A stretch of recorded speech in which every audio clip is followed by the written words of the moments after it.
Welcome to Down to Earth Astrology and Primal Girl Wellness. I am Miss Jenny and I am your astrologer.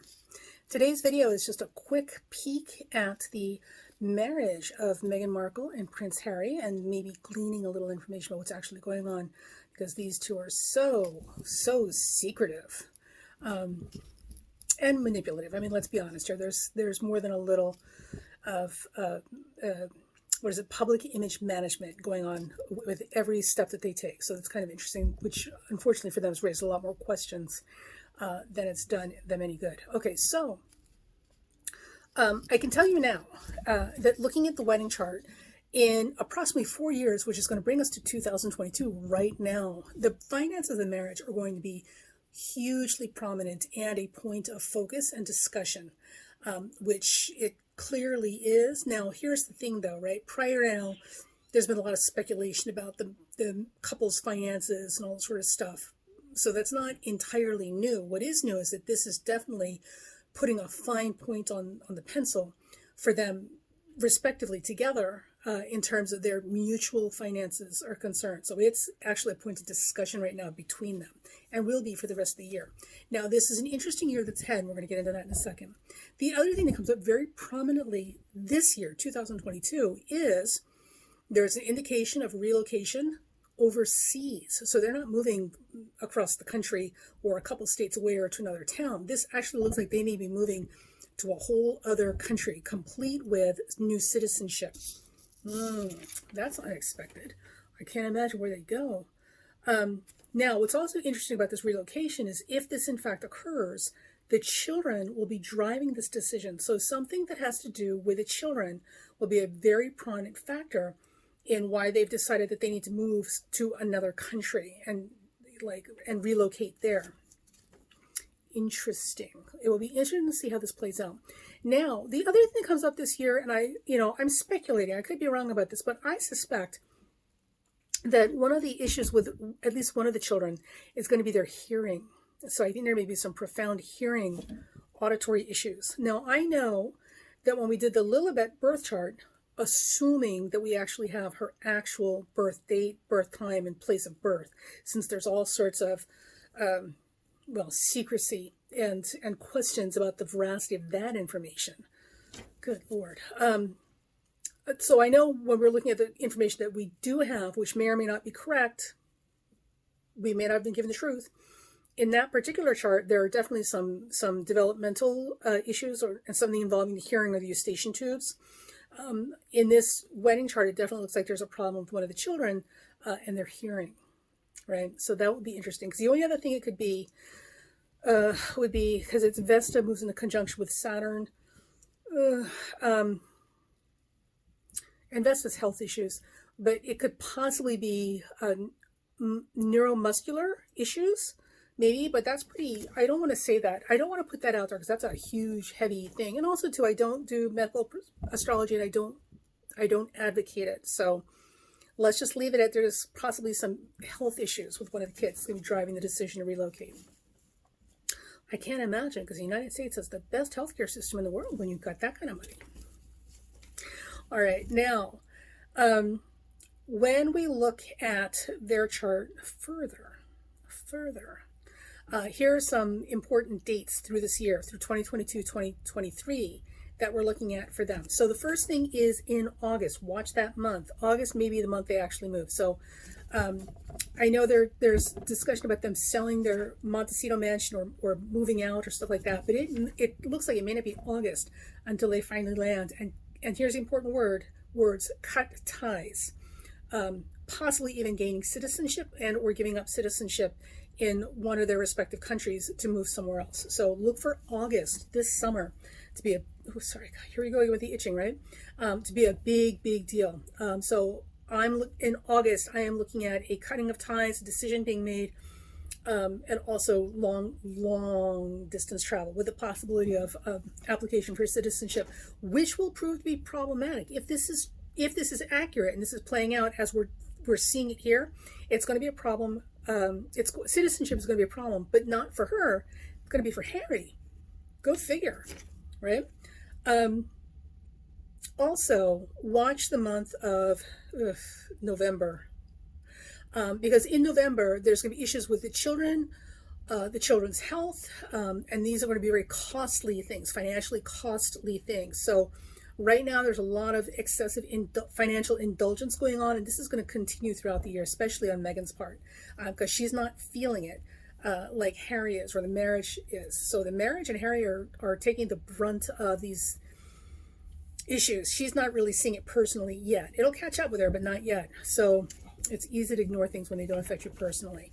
However, come November, there will be very costly issues involving children, the children's health, specifically I think Lilibet, honestly, and or their children's foundation, right? Do they have a foundation involving children? I don't know. I honestly don't keep up with these two. The other thing, and this is kind of, so take this with a grain of salt, because I haven't actually looked up the charts of everybody else that would be affected by this. There is the possibility of somebody losing their mother, one of them, Harry or Meghan, losing their mother in November. I don't think it's the Queen. I think this may actually be Meghan's mom, which would be very sad, because her mom seems like such an amazing person. But again, I haven't had a chance to check other people's charts, so it might not be that. It may just be children's health that's costing, a huge amount of a very expensive recalibration of strategies, and or a review of their values, because remember, the second house is the house of values, not just money. All right, now with that said, February of 2023 is the next big hotspot for the marriage that I would keep an eye on. In February of next year, man, major financial impact, like like the submarine warnings. I'm like and dive. It's going to be unpleasant. There will be major disruptions and unrecoverable losses come February of 2023. I would not want to be these two. And if they had half a brain between them, or a decent astrologer who's not kissing their butt, they would understand that now's a really good time to do some financial planning and to make sure that they're budgeting and setting money aside to have as a safety backup for possible calamities in February when it comes to their money. Now, unfortunately, what I can tell you is that it looks like all year long, they're going to be feeling good, feeling powerful, feeling free, feeling very indulgent. They're not going to see, literally not going to see any problems ahead. It's all sunshine and roses and lollipops. And they're feeling themselves in all the best ways, which is not great if you're heading, towards a cliff, right? The other thing with that, with these two that I would say is, the bigger challenge along with it is these guys have a grand shrine of water in their wedding chart, which means that in many ways they are their own island. So a grand shrine, especially in water in a wedding chart, the grand shrine is an island, right? It's, the island of us. So on the one hand, these things are very nice to have in a relationship, because it means that you always have a place of comfort, solace, and support you can go to. They will always be right there to support each other's deepest dreams and secrets and sensitivities. The problem is, because it's an island, no input comes from the external world, so it's very easy to get lost in your own little fantasy island, completely removed from the reality you're surrounded by, because you'll just keep supporting each other in your own little fantasies on the island that you live on together. So with that said, this financial indulgence and feeling good and feeling optimistic and confident and spending money like you got it, it's never going to run out, that goes on all year, may not be fantastic or supported because of this tiny little island that they've built between them that doesn't allow a lot of reality from external sources to come in. And again, come February 2023, we've got some calamitous losses financially. Right? So, well, but that's what we have insurance for. Forewarned is forearmed. Okay. Now, with Meghan, in terms of Meghan's personal finances, and don't you kid yourself for a second. She's got her money, and then she has their money, right? So she's got money squirreled away for herself. She's got her own personal piggy bank that she's probably not spending. Right now, as we speak, this whole, the last couple of weeks before now and this month, right, her finances are really under the gun. So she's being put in a position where she is forced to reconcile. Remember this word, reconcile, and also explain and justify her finances. So she is her feet are being held to the fire right now in terms of her personal finances. But this is going to pass. Okay, so this is all, it's going to pass. She'll get through it. She's going to pass. However, Harry, and he's the one I'm worried about. Harry, in about a month, like starting right now, because Jupiter's just under Pisces, and about a month from now, is really going to be feeling it when it comes to his personal finances. And also he may feel a great big gaping hole opening up where his wallet used to be. So Jupiter will be moving through his personal second house, and that is... Or no, well, wait a minute, sorry. Jupiter is moving into aspect with his second house ruler. I'm so sorry. Anyway, so he's getting it financially. Now, as this is happening, he will also be getting Jupiter will be contacting his Mercury, which was the 8th house and 5th house, which again brings in this issue of children. There's something about the kids are going to cost. They're really going to be an expense or a financial burden in some ways. There's a lot of unexpected cost, very expensive costs associated with the kids as we're starting off this year, and Harry seems to be taking the brunt of it. In February, February starts the beginning of just not great year for him. So come February, there's going to be some challenges, I guess might be the way to put it. Yeah. Some challenges in terms of Harry's ability to, recover himself and hold himself together and kind of get through stuff. He's really going to be, put to the test, as it were, starting February, which is literally next month.